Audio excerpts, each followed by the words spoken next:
giờ anh suy nghĩ vui luôn cùng là.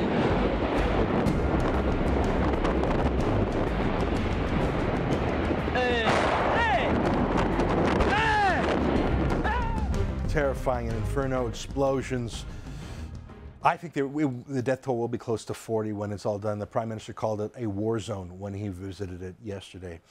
Well, who would possibly do that on purpose? And the only reason I would even suggest that's a possibility is that the chairman of the railway himself suggests it's a possibility. He told the Toronto Star yesterday that he believes someone not only broke into the train that was locked down for the night and turned it off, but also took the brake off so that the train started moving the 11 kilometers down to Lac Magantic. If the chairman of the railway company can talk about it, so can we. And joining us now in studio is someone who tracks folks who might be violent in the pursuit of political change in Canada. Greg Renouf, welcome to the show. Thank you.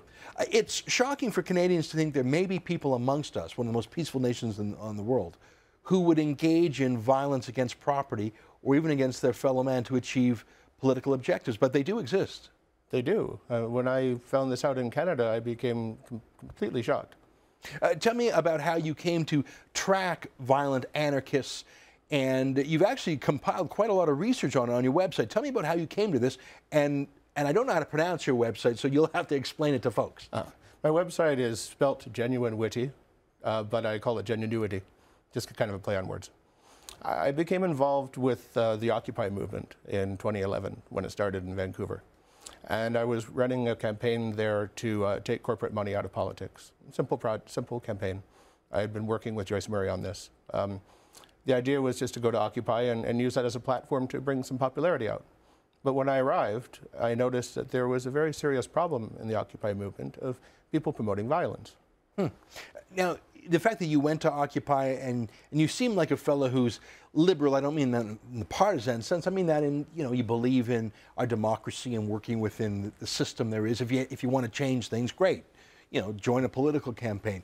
What did you encounter when you went down to Occupy Vancouver? I saw some things in Occupy Toronto. What did you see that scared you? Well, in the beginning, what happened was someone released a video on our Facebook page. And if it was a woman named Harsha Walia, a leader known as Illegal. And she was defending the violence that occurred during the 2010 Olympics in Vancouver. This created a huge upset inside of Occupy because many people against violence or who came just to have a peaceful protest were seeing videos sent. The phrase Harsha said on the video was, our movement's not just about breaking windows, but it is about breaking windows. And it was, Libby Davies was in the audience. Now, since that time, you have documented networks of these folks. They're not often lone wolves. In these days of social media and Facebook and texting and blogs, there's no such thing as lone wolves in a movement anymore. Where is this movement the strongest, and what are their themes? What do they like to fight against? What windows would they be smashing? I'd say the movement is most strong in Montreal, Toronto, and Vancouver. There are smaller operations happening in other cities, but generally they haven't got to the point of being violent. My understanding of them, and I'm still trying to fully understand them, is that they're a mix of anarchists and environmentalists, but they do have a core connection of being Marxist. Now it was on your website that I discovered this anarchist network publication boasting of trying to derail or stop a train, two trains, CP Rail and CN Rail, near Hamilton in solidarity with their oil sands protests. That was shocking to me to read that on the eve of this explosion in Lac Magantic. Were you aware of that beforehand? I was aware, when I first heard that it happened, I was aware they were talking about attacking trains, but I didn't make an immediate connection. Now, your website, trains are a feature on them. I mean, these Occupy types like to block trains, Occupy, I don't know more. Tell me about blockades earlier this year near Sarnia. What were those like? Did one cause was there a blockade and a derailment of oil that happened earlier this year? Yeah, the Sarnia blockade happened this January. And during that time, it was officially a First Nations blockade. But when you look in the background, it was the same anarchists that we see at Occupy and we see at the rest of the movements. After the end of that blockade, when the injunction was served and they finally left, there was an accident the next day where a train was derailed. Now, that was just a few meters down from where they were. there was a video made of that accident. I think we've got some of that video. We'll play it in the background as we talk. Keep going. And so there's a video made, and that video was posted very curiously. It was posted by an anonymous account. We're using the name Anonymous from the Hacker Collective. Right. And there was nothing else on that account except for a couple of videos of video games. So here is someone who went, and I listened to the full sound of this video. It's someone asking aggressive questions of the cleanup crew. Why are you here on Indian land? How often do you do? So this is clearly someone who's not just a passerby, but someone with a chip on their shoulder. And then this was uploaded to an anonymous account. Again, I have no evidence that these were the blockaders, but it's awfully coincidental. It's awfully coincidental. Right after it happened, where I learned it from, was one of the people involved in the Line 9 blockade and in the Sarnia blockade posted it on Facebook. So we had a blockade of the Sarnia Railway in January. The day after it ended, we had a derailment of a train with oil that caused a minor spill. Yes. And we had an occupation of the Line 9 pumping station 2 weeks ago in Hamilton. And then you have someone boasting about trying to derail trains on CP and CN. And now you have this disastrous catastrophe in Lac Magantic. I don't see anyone boasting or taking credit for this here, but and it may just be an accident. But what do you make of the chairman of the railway saying that his train was tampered with? Is that the kind of MO? Is that the kind of tactics of these groups to actually tamper with a train? Well, they've tampered with train lines before. After the Sarnia blockade, they tampered with a Via Rail line going towards Quebec. Yeah. Tampered or just blocked it? They tampered at that point, my understanding was. Someone had done some changes to the wiring. Changes to the wiring. You know, it would take a little bit of know-how to shut down a locomotive.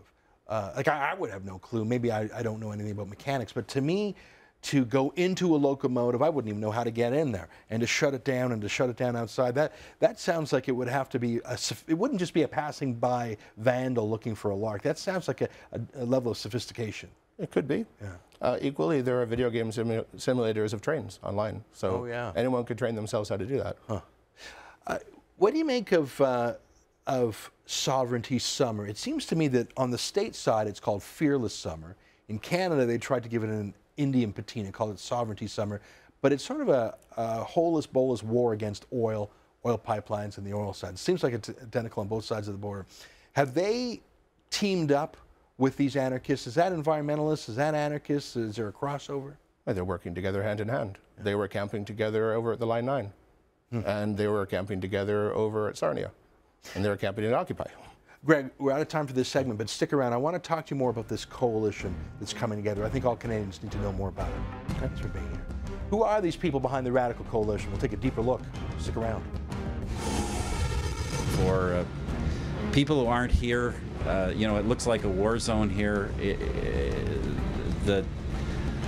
A large part of the downtown has been destroyed. It is really just terrible. There's been loss of life, as we all know, and there are still many, many people missing. You can hear he's distressed. It's just from the photos, it's very distressing.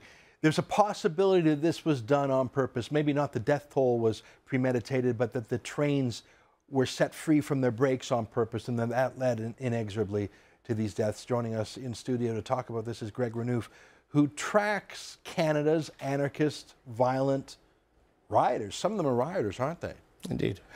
Sometimes they just block train tracks without causing harm. Here's when they block train tracks in Toronto. This is here in Toronto. Yeah, let's take a look at that right now. I didn't know that they block train tracks right in the city itself. Who are these folks? I see some of them are dressed up in Aboriginal garb, carrying Mohawk warrior flags.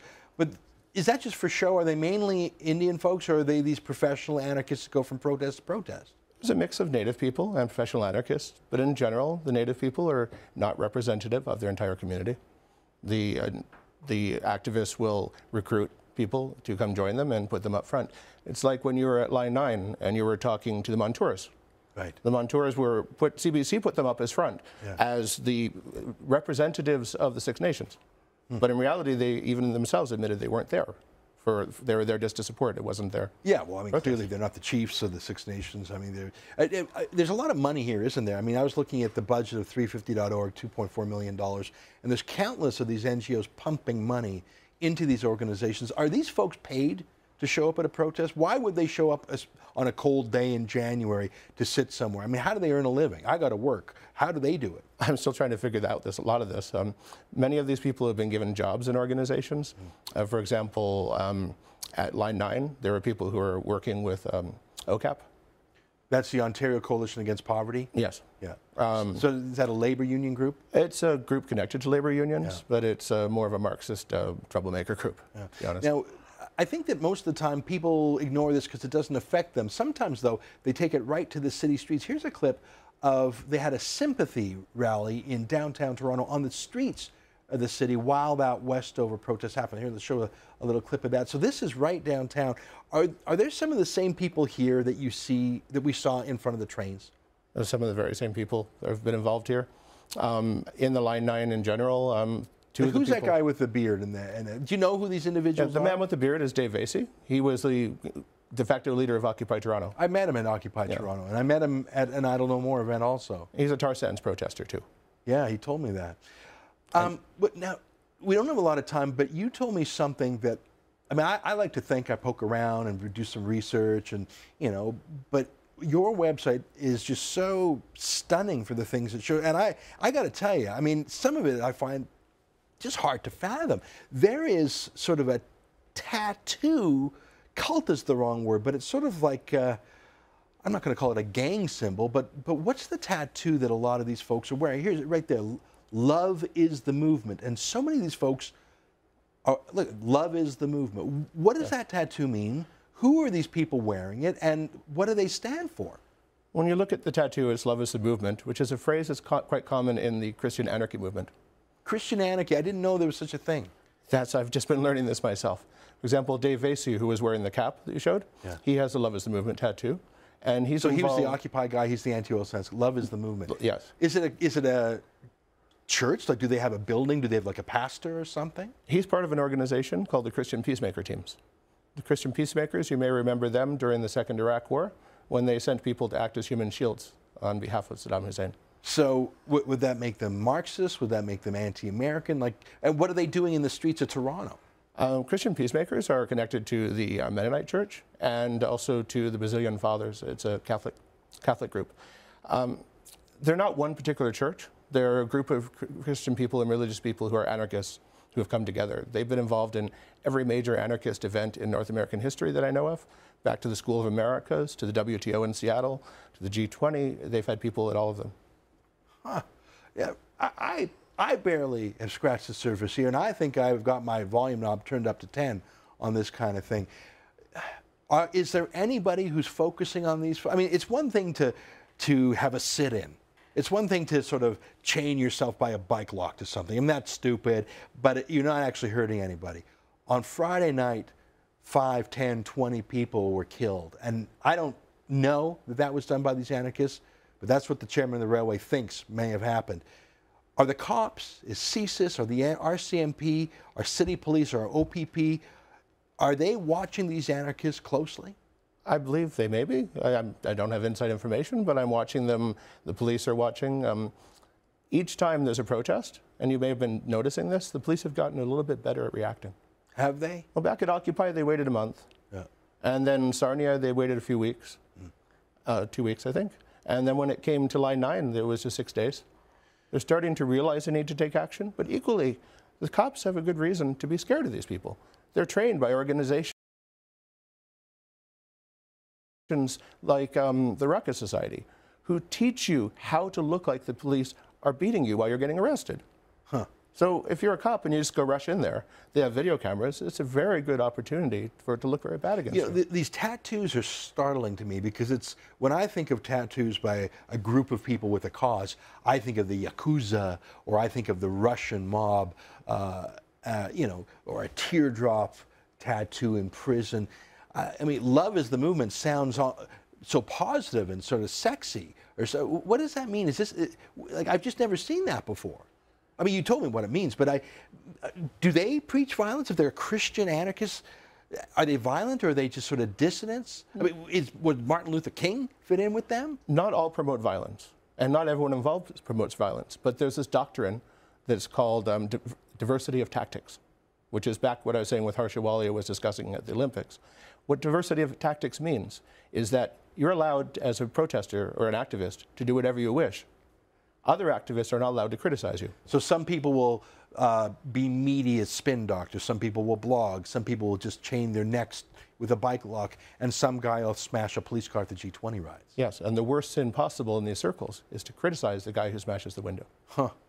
Now, how do these groups get along? We're almost out of time, but I got to ask you this. I mean, I grew up in a comfortable middle-class neighborhood. When I went to university, the only environmentalists I saw were basically rich liberal kids who were acting out a little bit, but no one would color outside the lines. Here, environmentalists are teaming up with really true criminal convicts from G20 with serious dudes from Caledonia or Six Nations, Mohawk warriors. Like, it seems like a culture clash. You got these fancy pants Greenpeace kids and hard-ass window smashers who've served real time, like Alex Hundred, who retweeted your website about the train sabotage. He was sentenced to 13.5 months in jail. Like, that's not some girl guide collecting pennies for UNICEF. Well, he spent most of the time, or a lot of the time, in solitary because he was trying to create problems with his fellow inmates. Do they get? Can this coalition hold? I think they can, as long as they believe in this diversity of tactics. Huh. If you're not allowed to question people who do violent means, then how can you stop it?